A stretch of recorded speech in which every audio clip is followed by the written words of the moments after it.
welcome to a new episode of Don't Let It Stu. It is a fresh Wednesday, I think. We are one day away from the Taylor Swift new album. It is launching tomorrow at 9 p.m. Pacific Standard Time, 12 a.m. Eastern Time. I got my t-shirt on, but you kind of see it. You can't really see it. It's a lock, hopefully, whatever. I'm excited about that, and we'll kind of talk a bit about that in a second. But I want to get something off my chest, and maybe people that are listening can help me because I don't know what's wrong. I've been I think from last Monday, not like the Monday just got, from last Monday, I woke up and I've tingles in these two fingers, on my left fingers. Mm-hmm. It's not carpal tunnel because I looked it up, but I don't it comes from your elbow. No, it's not that. I use the right hand. So, it's like ulnar nerve tissue, and it's a cubital tunnel syndrome. So now I have to get a thing for my elbow. So I think when I sleep at night, it says putting it underneath your pillow, and then it's like twisted. That I have to now have it straight and heal it. Oh, that's what happened to my hand. Did it really? It was these two. It was the last two fingers, and it was numbness and tingling. Oh my God. I was like, am I getting a stroke and or a I heart always attack? sleep with my arm either in and under or same. Behind and back. Sure. So did you get a little brace always goes for it? numb, in the middle of the night. I'll feel my arm go numb. And so I've been I'm oh, it'll go away. And it goes away kind of during the day, but there's a tiny little bit still lingering on. So I'm going to get this brace. I ordered it on Amazon. I'm going to see it, but I think I kind of have to straighten it out, a small little bend like that, here, that. And then I guess, I don't know. It's never happened to me before. Is that because I'm getting old? Yeah. Right after my birthday, 44. Yeah. You know? Well, I mean, at least better at 44 than 32. But it happens to me too. Oh, shit. Zach has something to announce, everybody. He did something yesterday, or was it this week? Yeah, I did yesterday. Yesterday, what? Okay, tell me, give me the backstory. Why are we, I always need to, is this your first one? It's my first tattoo, yes. Okay. Tell me. Well, I've been thinking about getting a tattoo for a while, and I wanted to get small ones, right? To start off with something small. I was thinking I am, which is kind of my daily reminder. My phone, my home screen says, remember I am. And I am is kind of the mantra that I channel to stay present, to stay in the moment. It's been on my phone for at least maybe 6 years. Oh, wow. Yeah. I need something like that. Okay. Yeah. And so I was let me get an I am somewhere. Let me get a no filter, not the logo or anything, but just very simply the words no filter. Because I've had it for 10 years and it's become such an important part of my life that it's every tattoo I want it to signify something that, is meaningful to me. But I was let me start small and see how I feel about it. And then I'll build from there. And then I've been a little impulsive the past week. So much so that I decided to have, dental surgery on a whim. I mean, it's something that we've been putting off for a long time. And then I was well, fuck it. Let's just do it. All right, Monday's available. Let's do it Monday. And so, I've just been a little... Oh, I saw your photograph of your teeth thing. Yeah, I had one of my molars pulled. Yeah. And we were going to get an implant put in, but it was so deep that we have to wait for the bone graft to heal and whatever. So I did that. And so I was on some pain meds. And and like I said, I was feeling impulsive. And so I had booked a consultation with the tattoo artist just to chat about ideas, right? I'd never gotten a tattoo before. I didn't know how detailed a consultation could go. And I told myself, if anything, I'll just get a small, no filter somewhere on my body, something simple, something easy. Yeah. At best, that's the most I'll do today. And then I walked out 3 hours later with this. What the fuck is it? Wait, what is it? You have to explain it to me. I can't make it out. So it's an anchor with a compass in the middle. And what does that signify? I'm not that smart with these images and stuff. No, well, it's not meant for you to know what it means, but it's supposed to be meaningful to me. You're grounded. So when my grandmother passed away, and I was, we Sure. were very, very close. I lived with her until I was 25. She helped raise me, closest person I had. And when she passed away, the only way I knew how to describe the grieving process is being lost at sea and feeling like my anchor is gone. And I felt like she was the anchor that I had in my life. And I felt like I was very lost without that. And obviously in the past 5 years or 4 years since then, I've had a number of other losses. Just recently, lost Jeff.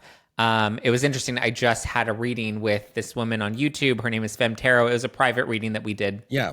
And I booked this a while ago. And then I decided, let's just do a reading. And in the reading, she's just like, so how is Jeff, by the way? Or how are you doing since Jeff? And I was like, I'm hanging in there. And then she's like, oh, wait, he's coming through. And he just jumped, like literally less than a minute into the reading.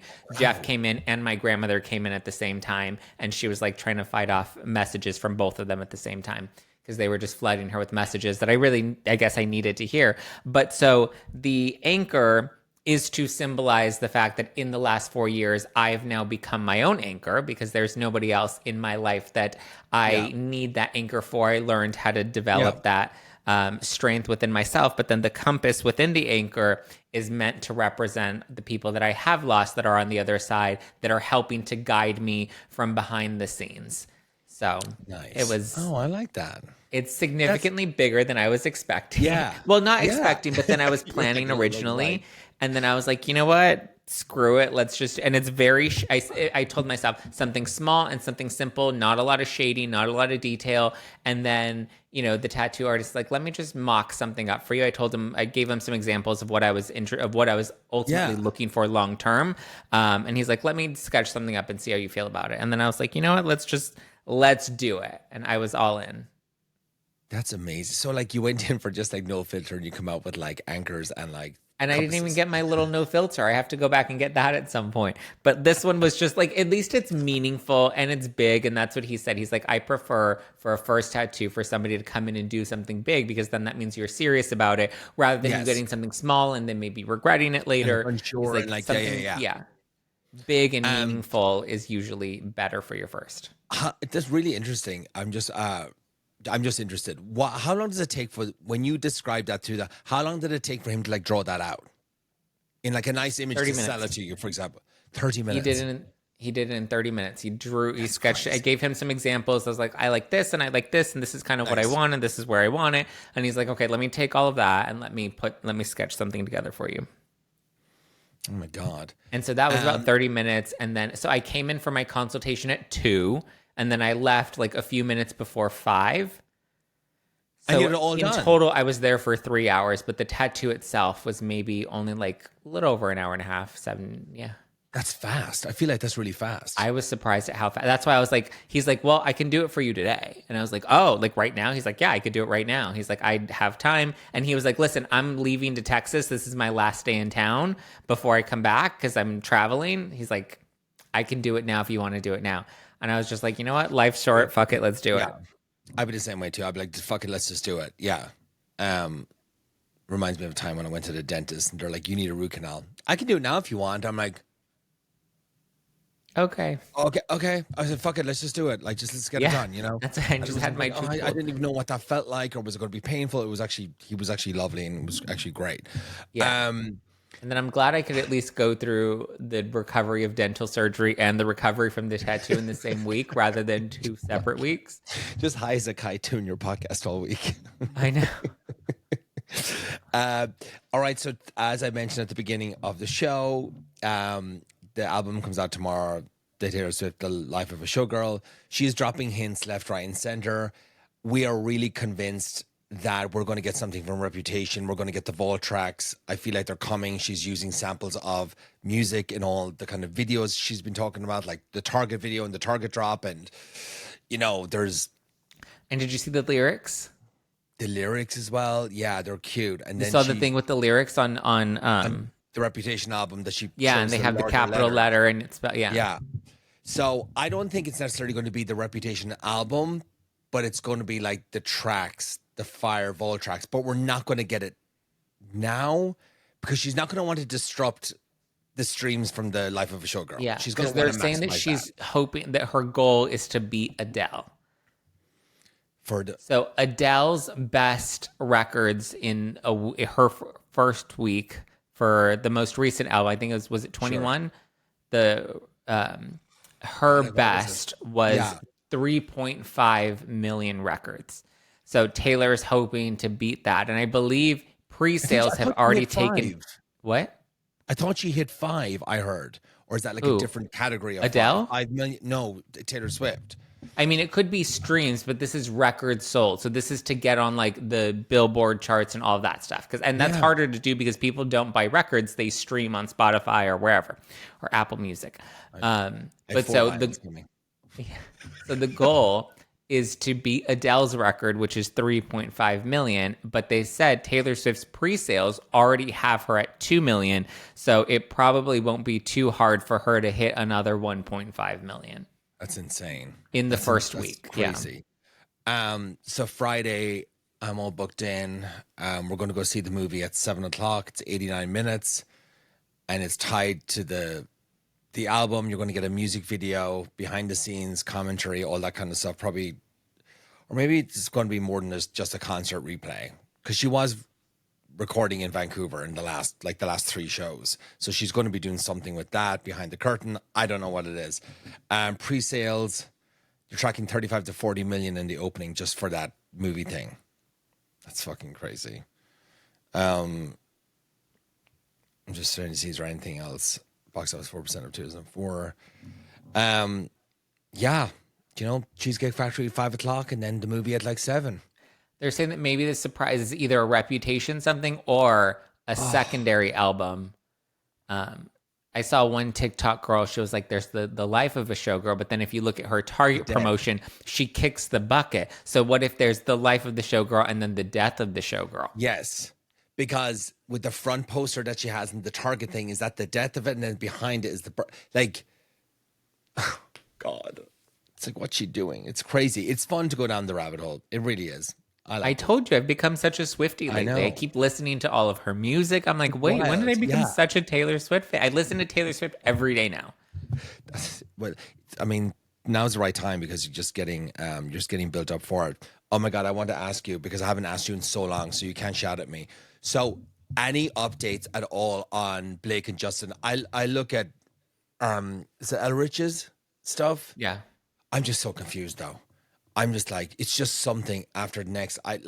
Just if you can sum it up, really, like for easy. I mean, there's really not anything. I mean, I've kind of cut back my coverage of it because, like, yes, every day we get new court filings, but they're kind of insignificant. I mean, it's just Blake doing the same stuff. She's trying to win on technicalities and trying to skirt her way around certain issues and laws. She's fighting for as much money as she can. She wants the judge to award her more money because, she's a Me Too survivor. And so it's, it's kind of exhausting at this point. We're through the fact discovery was due yesterday. I believe there's still a few more depositions that need to get done. Taylor Swift is not going to be deposed. They did not make the deadline to get her in.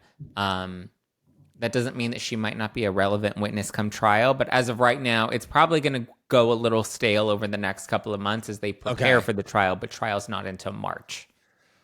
And will that be kind of like an Amber Heard situation? We'll be able to watch that? Nope. Blake made sure she filed this in New York. It's a Supreme case, so we're not going to have any cameras in that courtroom now. No, after all this time to wait, and you don't. I know we're not even going to get to watch it. Can you go in there and sit in there? If you lived in New York, you can. There are a limited number of seats for press if press would like to attend, but I believe they're first come first serve, and you do need to have some sort of press credential in order to get in, I believe. Okay.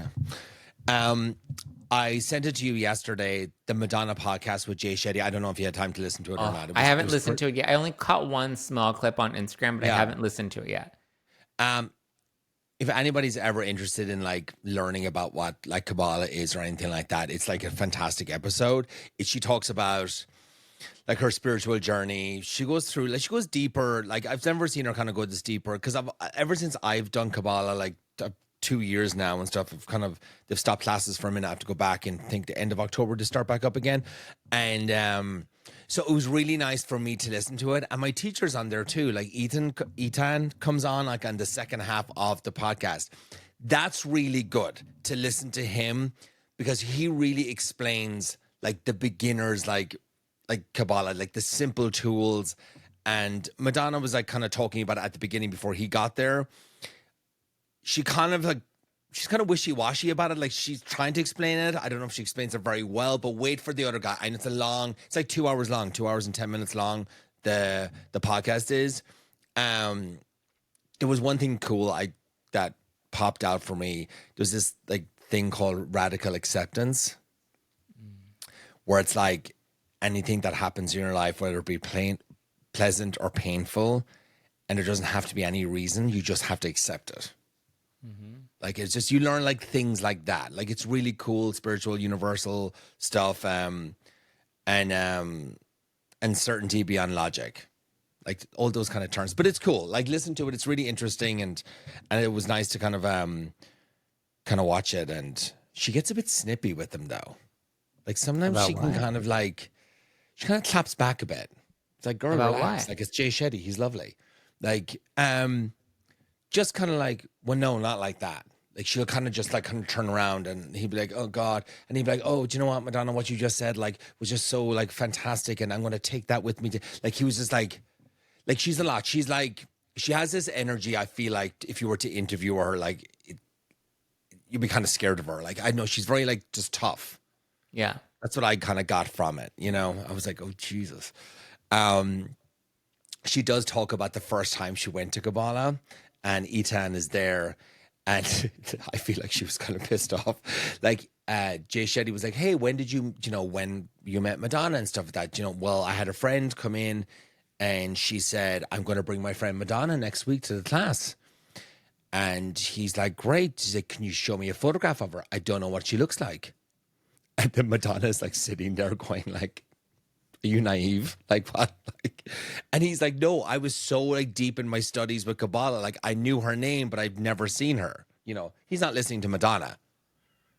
It's funny. You'll get it when you see it. It's really, she's kind of like shocked in her face. Anyway, Salt Lake City. Did you watch it last night? Mm-hmm. I did my homework this time. I wish I didn't for this one, but I did it just for you. I know. Do you watch it though, right? I do. This season's, I just feel like Housewives in general, I feel fatigued with. Yeah. Like I'm not as like like I don't know. Like even this episode, I was kind of like, what are we fighting about? Yeah. Yeah. I was like, I watched it last night and then I kind of skimmed this morning and I watched kind of other kind of sites, what they were talking about. And I was like, did I miss something? Was there anything? And there was literally nothing in the whole episode till the very end, till the luncheon. Till the luncheon, yeah. Yeah. And, I feel like it is kind of like the season of Lisa Barlow. They're all going to come after her. And but she's not doing any favors for herself. Like, I still think there's something big that she's hiding. I mean, maybe, but it's not. I get what people are saying when it's like, it's not fun when all the women are trying to have a gotcha moment, right? They're trying to dig up dirt to have something to spit at you. Like, rather than just letting their relationships play out on camera and fighting over stupid petty stuff, it's like, we're digging up lawsuits that we know could be damaging to your business, but we want to bring it up and we want to like talk about it. And it's just like I don't care. I don't care about a housewife lawsuit. I feel like at this point, lawsuits and tax issues, like they're so common in these circles. Yeah. And like people forget that like they're just common in general. Like even right now, I have a paparazzi that's threatening to sue me over a photo I used about Blake Lively.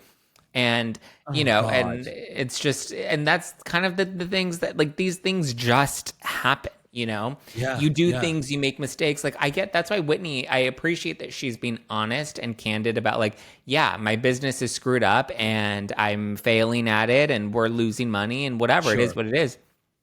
I was like, yeah, those are just casualties of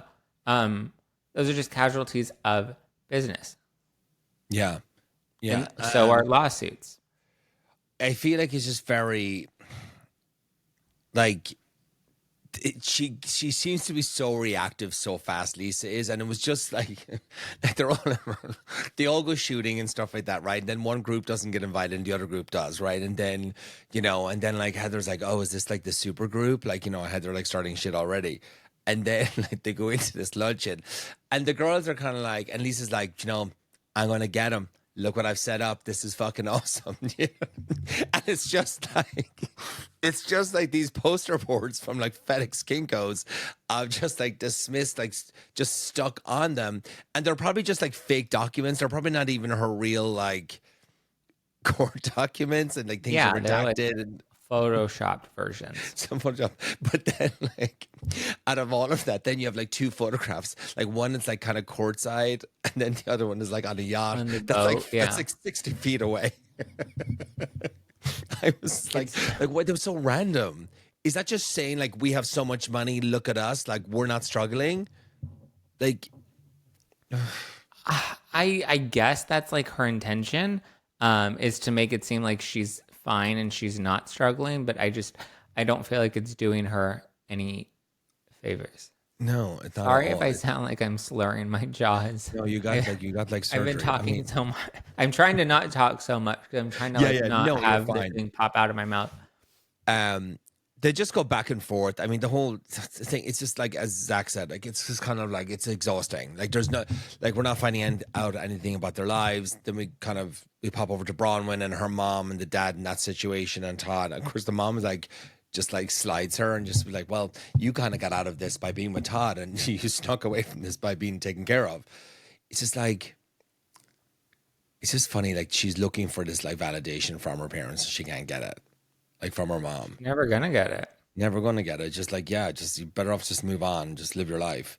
I mean, that's kind of it. Like, was there anything else I missed on it? Like, just like Lisa's grasping at straws. Like, Meredith didn't defend her. I don't care what anybody says. And Mary was kind of calling out Meredith as well. She said quiet, like at the campsite. I think with Meredith, she feels like she defended her by saying, we shouldn't talk about this. We should wait until Lisa's here to bring it up. And I can understand how in the context of maybe like a 30 or 40-minute conversation that the other women didn't feel like that was her like contributing much or defending her much. But I think in Meredith's mind, she's like, well, I didn't contribute to the conversation to not engage with that or further push it. And then when I did speak, I said, we should talk about this with Lisa. So I think in Meredith's mind, she was doing the right thing, but she really didn't do anything. Yeah. Yeah. I mean, that's pretty much it until what goes on next week. I didn't actually watch the preview for next week. And then she went on and watched What Happens Live. I mean, she just got creamed on that too. The whole audience was against her on that. Like the polls were against her. Like everything was against her. She didn't do herself any justice. I love the guy that was beside. What was his name? Was he baseball player or something? He just kept like placating to her. He's like, "Oh yeah, like they went too hard at you." He's fucking terrified of her sitting beside her. And I'm sure he doesn't even follow the show that closely. Like I'm sure he watched enough to be prepared the night before. That night.